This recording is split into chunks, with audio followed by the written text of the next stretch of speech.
Gusto ko lang po ma'am ay i-follow up regarding doon sa sinabi ni Representative Kimbo na itong lingguhang price adjustment po daw na pinapangunahan ng Department of Energy ay tila nagiging daan po para sa cartelization o sabwatan ng mga kumpanya ng langis.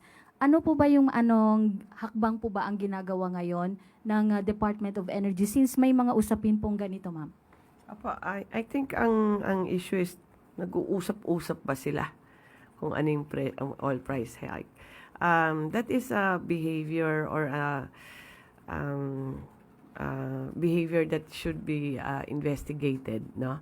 At kinausap po namin yung PCC to check kung meron ngang anti-competitive behavior po among them. Now, pero isa po is talagang mahal talaga yung presyo ng bili natin ng langis, ano.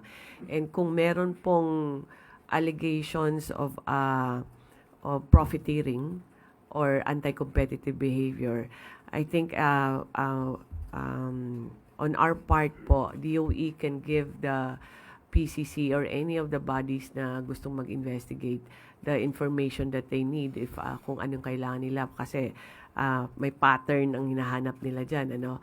But at the same time, I think there is room for improvement in our system.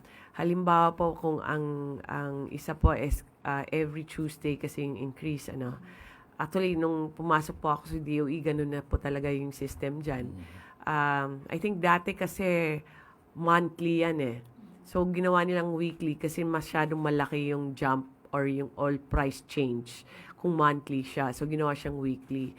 But as observed in Congress, parang nagsasabay-sabay lahat, not only on when they increase but also how much to increase. So, I think it's time to revisit also, and I think we welcome any review of the system para po ma-improve kasi po kailangan din po namin ng guidance from our legislators kung ano po mga like whatever legislations they pass in order to improve our system. But this is that would not be under ERC kasi ERC kasi is on electricity, but it would be under PCC po.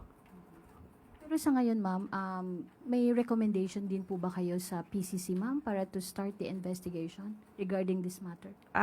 PCC, we have sent a letter to check based on whatever is happening today, ano.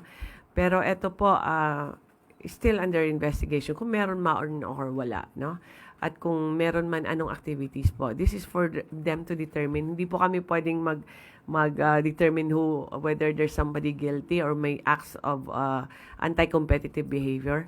But this should be discussed in the proper venue. Apo, ma'am. Ano po ba ang Department of Energy pangalanan sakali po may mga mapapatunayang kumpanyang nagsasabuatan sa presyo, ma'am?